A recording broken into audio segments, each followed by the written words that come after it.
I'd like to go ahead and make a dried leaf that we will drape over the edge of the pond.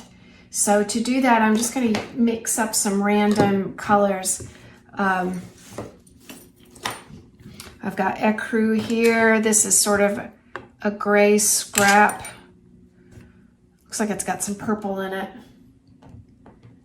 We'll use a little bit of the sienna. And how about maybe a little bit of orange? Basically, it's not going to be a real pretty color, and that's okay.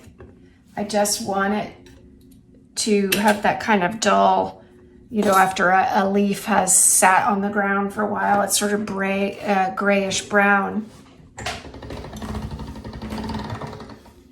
So we'll see what this comes out to be. If you have like a mud colored scrap, you can sometimes use that, add a little bit of yellow or orange to it.